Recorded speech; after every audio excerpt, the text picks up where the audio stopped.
Most people think communication is about speaking clearly. They're wrong. The real game? It's about controlling what others believe you meant. In every office, every meeting, every conversation, there's always one person who isn't trying to be heard, yet somehow controls the entire room. They don't argue. They don't explain too much. They don't even speak often. But when they do, everything shifts. This is the story of a man who mastered that power, not by speaking more, but by understanding when not to speak. And by the end of this story, you'll realize something uncomfortable. The smartest communicator in the room is usually the quietest one. In the glass tower of Veritas Consulting, words were currency, but silence was power. Arav Mehta understood this better than anyone. He wasn't the loudest in the room, not the smartest either, at least not in the obvious sense. But he had something far more dangerous. He knew how people heard, not just what they were told. Most people believed communication was about clarity. Arav knew it was about control. It began when he joined Veritas as a junior analyst. Fresh faces usually came in eager, talkative, desperate to prove themselves. Arav did the opposite. He listened. In meetings, while others fought for airtime, he observed patterns. Who interrupted whom? Who softened their tone around authority? Who masked insecurity with aggression? Within weeks, he had mapped the entire office, not by roles, but by psychological vulnerabilities. There was Rohan, the senior manager, who craved validation disguised as authority.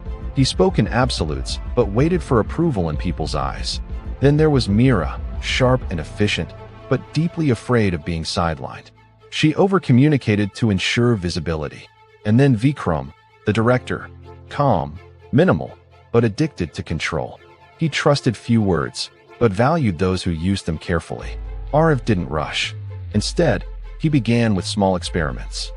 Phase 1, the mirror. Arav's first move was imitation, not obvious mimicry, but psychological mirroring. With Rohan, he used confident, assertive language. This strategy will work, he'd say, even if he wasn't entirely sure. Rohan responded well to certainty. It fed his illusion of control. With Meera, Arav switched tactics. He added detail, layered explanations, even unnecessary clarifications. Just to be completely aligned, he'd say. Meera interpreted this as diligence and reliability. With Vikram, however, Arav said less, much less. When asked a question, he'd pause. Not too long, just enough to create weight. Then respond in precise, almost surgical sentences. No extra words. No visible effort to impress. Silence, followed by clarity. Vikram noticed. Phase 2, the frame. Arav knew something crucial.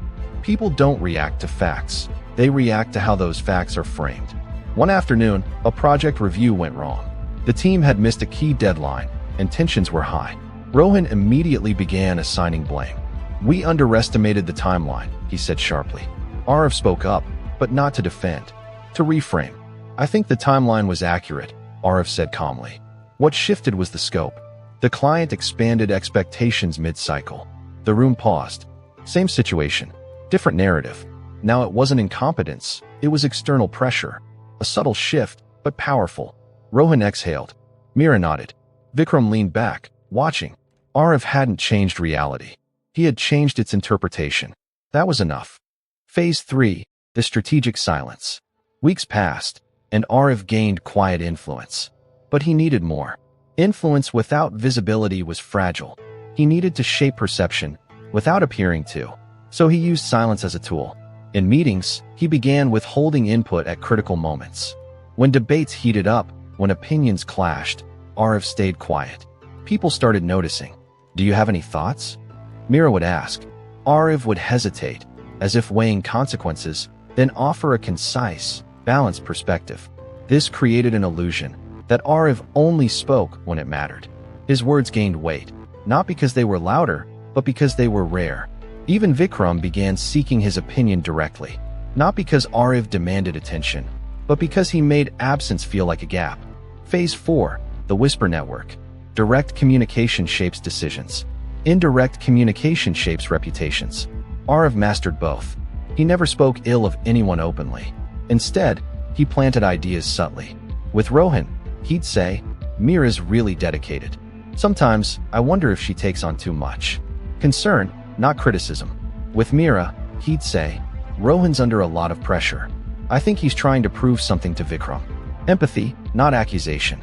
Each statement was harmless on its own, but together, they built narratives. Rohan began seeing Mira as overextended, less reliable. Mira began seeing Rohan as insecure, less authoritative. Arav hadn't created conflict.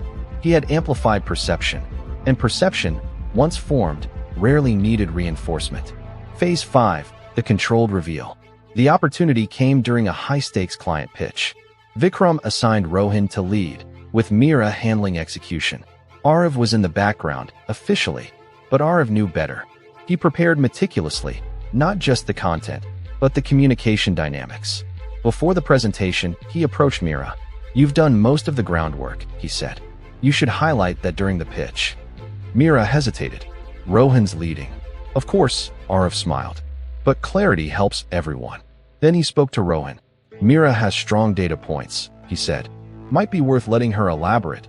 Shows team depth. Both walked into the meeting with altered expectations. During the pitch, Rohan opened confidently. But when technical details emerged, he deferred to Mira, just as Arav suggested. Mira, encouraged, expanded more than usual, perhaps too much. The presentation lost focus. Vikram noticed. After the meeting, feedback was sharp. Too fragmented, Vikram said. Lack of cohesion. Rohan felt undermined. Mira felt exposed. Arav remained silent. Final move, the alignment. The next day, Vikram called Arav into his office. What happened yesterday, he asked. Arav paused, not out of uncertainty, but precision. I think there was a misalignment in communication roles, he said. Both Rohan and Mira had strong inputs, but the structure wasn't clearly defined. No blame, just structure. Vikram nodded slowly. And you? He asked. What would you have done? Arav leaned forward slightly. I would streamline the narrative, he said. Single voice, supported by focused inputs. Clarity over coverage. Vikram studied him. Weeks of silence, measured words, strategic presence. Arav had built credibility, not through performance alone, but through perception. You'll lead the next pitch, Vikram said. Epilogue, the real message. Arav walked out, his expression unchanged. He hadn't lied. He hadn't manipulated in the obvious sense. He had simply understood something most people ignore. Communication is never just about what is said.